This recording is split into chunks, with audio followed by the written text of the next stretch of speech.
শুধুমাত্র বিপর্যয় বললে তো ভুল বলা হবে। মানুষের দ্বারা পরিচালিত এমন একটা পরিস্থিতি যা উপায় ছিল আটকাবার মতো, কিন্তু ওই ঘটনা ঘটবার পর পরবর্তী পরিস্থিতিতে দাঁড়িয়ে ছবিগুলো অনেক ক্লিয়ার হয়ে গিয়েছে। তো হাল্লা বলে তো ডেফিনেটলি আজকে তারাতলার প্রসঙ্গও থাকবে। এরই পাশাপাশি মমতা বন্দ্যোপাধ্যায়ের প্রসঙ্গ তো না তুললেই নয়, কারণ আমরা মা এই শব্দ চয়নটা শুনলাম,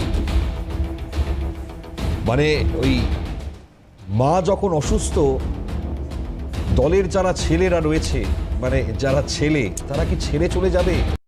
এই যে একটা হুক্তি, জানি এই মুহূর্তে খুব স্বাভাবিকভাবে আলোচনার জায়গা না আসলেই নয়, তারই সঙ্গে আরও বেশ কিছু পরিস্থিতি তৈরি হয়েছে যেগুলো অ্যাড অন হয়েছে, সেগুলো নিয়ে আজকে আলোচনা করব।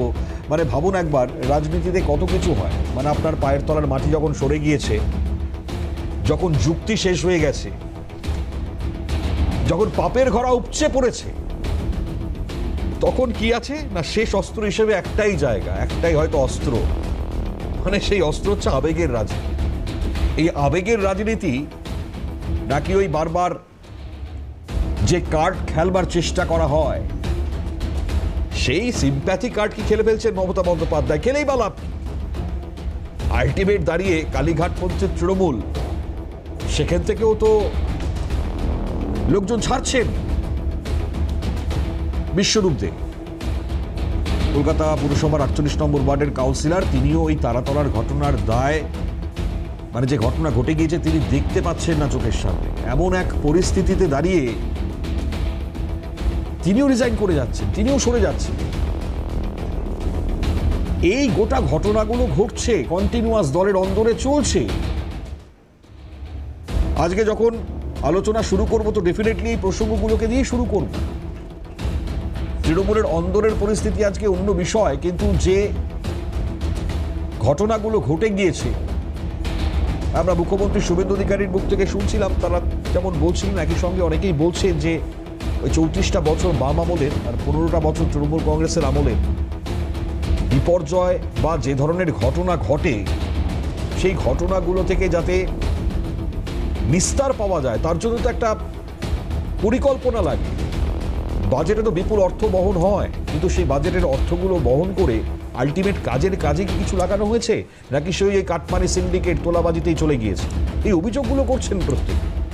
আজকে সেই নাকি অবস্থা যে কোনো কিছু সঠিক রূপায়ণটা হয়নি।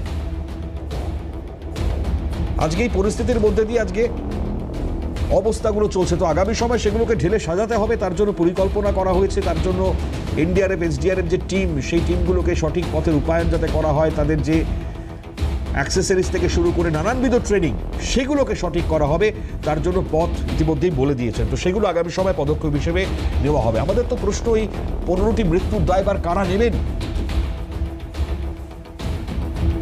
আজকে মমতা বন্দ্যোপাধ্যায় নিজেকে মা বলে সম্বোধন করছেন, প্রশ্ন তো খুব স্বাভাবিকভাবেই আসবে। আজকে যারা চাকরি প্রার্থীরা পথে পড়েছিলেন দিনের পর দিন ধরে, তারা তাদের হকের চাকরির দাবিতে, তখন মা কোথায় ছিলেন?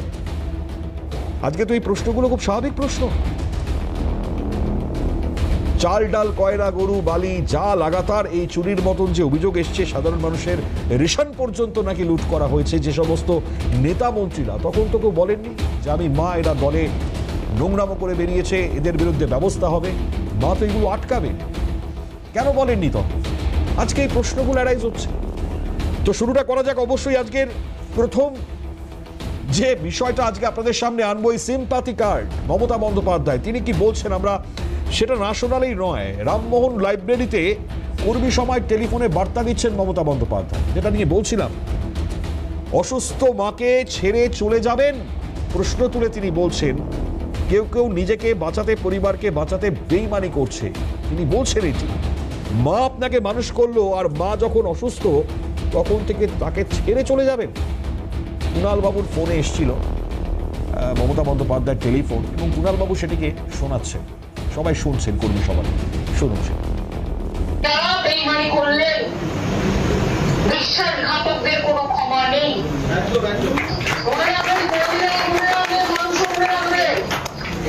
তারা আজকে নিজেদের বাঁচাতে পারে, কিন্তু আগামী দিন জনগণ তাদের কাছে কৈফিয়ত চাইবে। আপনার মা চিরজীবন আপনাকে মানুষ করলো, আর আজকে মা যখন অসুস্থ আপনি মায়ের দেখভাল করবেন না। যারা এখনো বলছি সুবুদ্ধি আছে তারা ফিরে আসুন। তো একটা যখন এই সম্বোধন মা বলে তিনি তাকে করলেন এবং তারপর যে বার্তাটা তিনি দিলেন সেই বার্তা নিয়ে ডেফিনেটলি আলোচনায় আসবো। দ্বিতীয় আরও একটা সিম্প্যাথি কার্ড বা যে জায়গায় তিনি বলছেন তিনি আবার দলের বিদ্রোহী যারা তাদের বিরুদ্ধে তোপ দেখেছেন তৃণমূল নেতা। তিনি বলছেন বিজেপি স্পন্সার্ড সিপিএম এর নেতা এই বলে কটাক্ষ করেছেন। বিশ্বাসঘাতকদের ক্ষমা নেই তিনি বলছেন, জনগণই তাদের কাছে জবাব চাই। মারাত্মক। শোনাই আরো একটা মন্তব্য। একটু ভালো হতো না বিজেপিতে চলে যেত। বিজেপি আমাদের কোনো প্রবলেম নেই।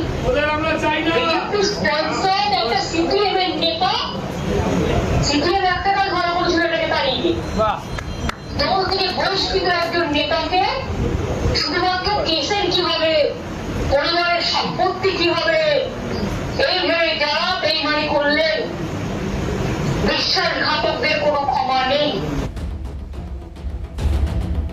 বিশ্বাসঘাতক তিনি বলছেন, কিরকম বিশ্বাসঘাতক সেটা স্পষ্ট করবো আজকে আমরা আলোচনার মাধ্যমে, কারণ তৃণমূলের তো অনেকগুলো ভাগ হয়ে গিয়েছে।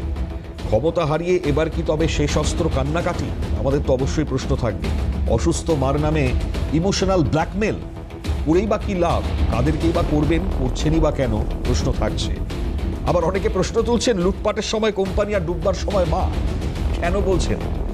তো অবশ্যই আরো আলোচনায় আসা যাক। যারা আজকে উপস্থিত রয়েছেন আমাদের সঙ্গে প্যানেলিস্টরা, তাদের সঙ্গে পরিচয় করাই। আমাদের সঙ্গে রয়েছেন বিজেপি মুখপাত্র দীপঙ্কর সরকার, দীপঙ্কর দাকে স্বাগত। আমাদের সঙ্গে রয়েছেন তৃণমূল কংগ্রেস মুখপাত্র প্রদীপ্ত মুখার্জি, প্রদীপ্ত দাকে স্বাগত। দূরাবাস থেকে রয়েছেন আইনজীবী আসফাক আহমেদ, কংগ্রেস মুখপাত্র হিসেবে আপনাকে অনেক স্বাগত আসফাক সাহেব। তা আমি শুরুটা করবো অবশ্যই দীপঙ্কর দা আপনাকে দিয়ে শুরু করি, কারণ আমরা জানি না এই সিম্প্যাথি কার্ড মা বলে সম্বোধন করে মমতা বন্দ্যোপাধ্যায় যেটা বার্তা দিচ্ছে, কাদের উদ্দেশ্যে এই বার্তা দিচ্ছেন, এই বার্তা কারা শুনে? দেখুন, মমতা ব্যানার্জির রাজনীতিতে সিম্প্যাথি একটা বড় বিষয়, অস্বীকার করার কোনো জায়গা নেই। তিনি এই জনগণের সিম্প্যাথি লাভ করেই আজকে এখানে মুখ্যমন্ত্রী হয়েছিলেন এবং আজকের দিনে দাঁড়িয়ে তিনি সেই কার্ডটাকে খেলতে অভ্যস্ত এবং সেটাকেই খেলতে শেষ অস্ত্র হিসেবে ব্যবহার করতে চাইছেন। একটা কথা এখানে মনে পড়ে, 1996 সালের 6ই এপ্রিল, তখন আমরা বিশ্ববিদ্যালয়ের ছাত্র। মমতা ব্যানার্জি গোপালনগরের মোড় চেতলায় গাড়ির বনেটের উপর দাঁড়িয়ে উঠেছিলেন। গলায় তার চাদর ছিল, শাল, সেটাকে ফাঁসের মতন করে নিয়ে বলছে আমি এখনই ফাঁসের দড়িতে ঝুলে যাব যদি আমার কথা না শোনা হয়। সেই সময় রাজনৈতিক পরিস্থিতি কী ছিল, 4 জন বিধায়কের টিকিট যাতে না দেয় 4 জন নেতাকে, সেই জন্য তিনি সেই দিনে সেই সিম্প্যাথি কার্ডটা খেলেছিলেন। এবং সামনে যারা ছিলেন তৎকালীন সময়ের কংগ্রেসি নেতৃত্বরা, যুব কংগ্রেসের নেতারা, তারা সেই মমতা ব্যানার্জি সেই করে ফেলতে পারেন, মমতা ব্যানার্জির কথা শুনতে হবে, তার কথাকে মান্যতা দিতে হবে, এটাকে সেই সময়ের একটা পরিস্থিতি অনুযায়ী কিন্তু সিম্প্যাথিকে উপলব্ধি করে। ঠিক আজকের দিনে তাই একটা দুঃখী নৌকা, সেই নৌকার মাঝিকে তারা নিজেরাই ঠিক করতে পারছে না, কে কোন দলের কে, সেই কোন দলে আছে, কে যাচ্ছে, কোথায় কী হচ্ছে সেটা বুঝতে পারছে না।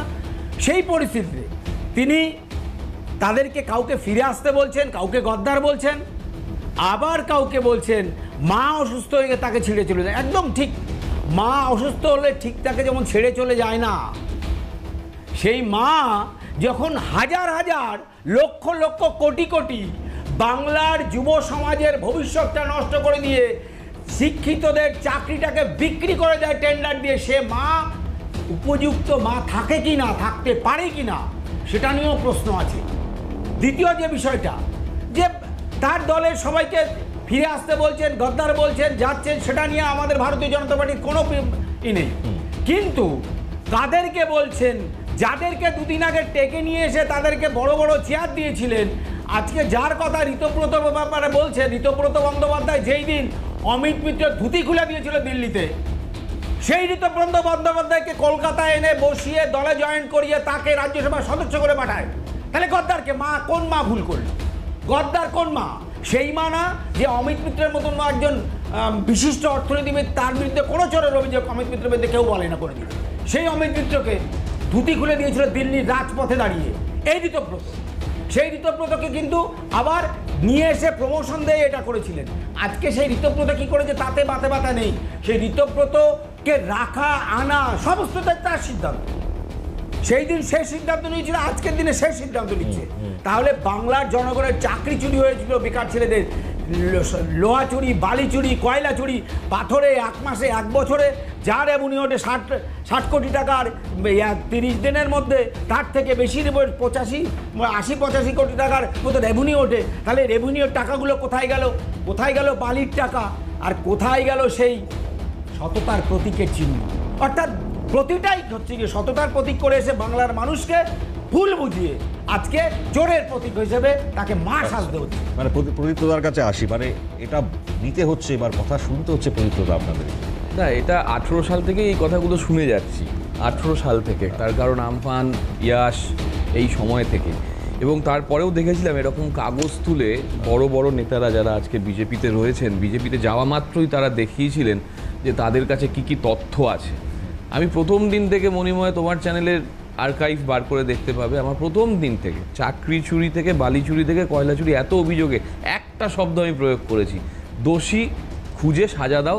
কারণ তোমার হাতে, আমাদের না হয় পুলিশ তোমাদের তদন্ত সাহায্য করছে না বলে তোমাদের অভিযোগ, কিন্তু তোমাদের হাতে ইডি আছে, সিবিআই আছে, এত তদন্ত করছো, এত গ্রেপ্তার করছো, আমি জানি না কে দোষী।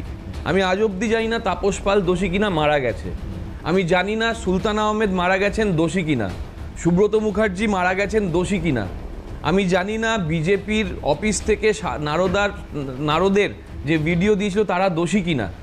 কিন্তু এই বিজেপি তাদেরকেই তো, আমরা যখন একটা নির্দিষ্ট নাম বলি তখন আরও 5টা নাম বলে দিত। আমার বক্তব্য সুদীপ বন্দ্যোপাধ্যায়, যিনি 90 মিনিট মাননীয় স্বরাষ্ট্রমন্ত্রীর সঙ্গে কেন্দ্রের কথা বললেন, দাবি করলেন 10 বার মাননীয় মুখ্যমন্ত্রী রাজ্য তার সঙ্গে কথা হয়েছে, তিনি দিল্লিতে গিয়ে এনডিএর সমর্থন নেবেন। অটল বিহারী বাজপেয়ীর একটা বক্তব্য, সেই 1996 সাল, সেখানে বলেছিলেন যে এই যে একটা ভোটে হেরে গেছিলেন, মনে পড়ছে, সেই একটা ভোটে যখন হেরে গেছিলেন তখন বলেছিলেন যে আমি ইচ্ছা করলেই ভোটটা নিয়ে নিতে পারতাম, কিনে নিতে পারতাম, কিন্তু আমি এই দুর্নীতির মাধ্যমে কেনা ক্ষমতাকে চিমটি দিয়ে ধরে দেখব না। এই দাবি তার ছিল। আজকে সুদীপ বন্দ্যোপাধ্যায় এতদিন জেল খেটেছেন, তাকে চোর বলেছিল এই বিজেপি। আজকে তাপসবাবু, তাকে 12 ঘন্টার ওপর জেলে তার বাড়িতে তদন্ত তালাশ করা হয়েছিল, 2টো বড় বড় ব্যাগ নিয়ে যাওয়া হয়েছিল বেরোনোর সময়। আমরা বিকেলবেলায় সভা পেতে বসেছিলাম, বৈঠকে আলোচনা, তাপস রায় কি চোর? তখন বলা হয়েছিল চোরের দল, তাপস রায় চোর, শীতের ব্যাগ করে রাখো, তাপসবাবুকে জেলে ঢোকাতে হবে, আরও কত কথা। তাপসবাবু আজকে অন্য দলে গিয়ে মন্ত্রী। আমার বক্তব্য হচ্ছে এটা দোষী কি দোষী না আমি জানি না। 1.5 বছরের বেশি জেল খেটে এসছেন আমাদের সুদীপ বন্দ্যোপাধ্যায়, দোষী কি দোষী জানি না। তাহলে আমার বক্তব্য, যেটা তোমার জন্য ক্লোজ করে দিই, আমার বক্তব্য খুব পরিষ্কার যে তৃণমূল সত্যি সত্যি এখন অসুস্থ অবস্থায় রয়েছে, এটা কথা কেউ অস্বীকার করছে না। কারণ আমাদের যাদেরকে আমরা নেতা বলেছি, দীপঙ্কর দা 100% ঠিক করে বলেছেন, এবং আমরা বহু নেতা হারিয়েছি, আমি সেটা অফ ক্যামেরা বলতে পারি নাম এক একটা। আমাদের দলের এই সকল নেতাদের জন্যই আমরা হারিয়েছি এমন অনেক নেতা যারা আজকে বিজেপিতে গিয়ে খুব ভালো পজিশনিংয়ে রয়েছে, যারা যোগ্য নেতৃত্ব দিয়েছে সেই দলটাকে। আজকে 2021 সালে যাদেরকে দুর্নীতিগ্রস্ত বলা হয়েছিল, তাদের মধ্যে 130 জনের ওপরকে নিয়ে গিয়ে বিধায়ক পদপ্রার্থী করা হয়েছিল, আজকে তাদের মধ্যে অনেকে বিধায়ক। এই বিজেপির বর্তমান বিধানসভায় 60% কাছাকাছি বিধায়ক, তারা অন্য দল থেকে এসছেন। আমাদের তো হারিয়েছি আমরা তাদেরকে। আমরা যদি তাদেরকে না হারাতাম আমাদের এই গোষ্ঠী কন্দলে, তাহলে তো আজকে এই দিনটা দেখতে হতো না। সত্যি এই একটা কথা, আমি এটা আগেও বলেছি, বারংবার বলেছি যে কোথাও গিয়ে আমাদের দলের কোনো সমস্যা আছে, কিন্তু তারপরে যেটা ভুললে হবে না, 2,60,00,000 মানুষ এই তৃণমূল কংগ্রেসকে ভোট দিয়েছে। 2,60,00,000, not a matter of joke. এবং সেই 2,60,00,000 কর্মীদের প্রতি মমতা বন্দ্যোপাধ্যায়ের দায়বদ্ধতা আছে, এবং সেই দায়বদ্ধতার জন্য আমরা যারা তৃণমূল কংগ্রেসের ভোট প্রার্থনা করেছি, আমরা তারা বেইমানি করতে পারিনি। এখন তো তৃণমূল কংগ্রেস তো আলাদা, মানে কি কটা ভাগ হয়েছে বুঝতে পারছি না, কেউই বুঝতে পারছে না, সেটা আমরা জানি, সেটাই সবাই জানে। মমতা, আগে তোমাদের চ্যানেলেই আমরা বসে বলতাম একটাই পোস্ট, বাকি সব ল্যাম্প পোস্ট, বিজেপির নেতারাই বলতেন। তাহলে তারাই এখন দিল্লিতে যখন যাচ্ছেন, আমার নেতারা সেখানে পৌঁছে যাচ্ছেন। কি কোইন্সিডেন্ট, কি অদ্ভুত সব ব্যাপার যে আমার নেতারা সেই দিনই দিল্লিতে যেদিন বিজেপির বড় নেতারা দিল্লিতে, এবং বিজেপির নেতার বাড়িতে বৈঠক হচ্ছে।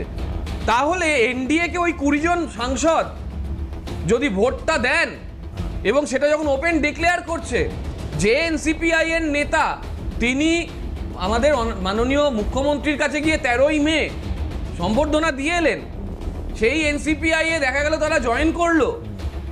এই যে 500 কতজন মারা গেছে বলে আমরা জানতে পারি, 326 জন, এবং 21-এর ভোটের পরে 57 জন মারা গেছে বিজেপির কর্মীরা। তার মধ্যে বারাসাতের অনেকে আছে, দক্ষিণ 24 পরগনার অনেকে আছে, বাপি হালদার থেকে শুরু করে কাকুলি ঘোষ দস্তিদার, 20 জন, আমি জাস্ট ক্লোজ করে দিই, 20 জন সাংসদ মানে 140 জন প্রায় বিধায়ক। তাহলে সেই বিধায়ক অঞ্চলে যারা মারা গেছেন, ওই 20 জন সাংসদের ভোট এনডিএর নিতে কষ্ট হবে না তো?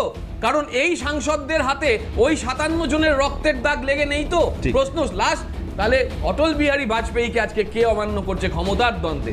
মূল হচ্ছে ক্ষমতা। এই প্রদীপ্তদার উত্তরটা আমি নেব, মানে প্রশ্নটা প্রদীপ্তদা করলেন, আমি দীপকদার থেকে বলুন। দীপকর, বিষয়টা হচ্ছে গিয়ে আপনি প্রথমে শুরু করেছিলেন যে এই সমব্যথীর ব্যাপারটা, সমব্যথী প্রকল্প একটা মমতা ব্যানার্জি মনে হয় আছে, তার নাম দিয়েছেন অনেক, তো উনি নাম দেন, এটাও দিন।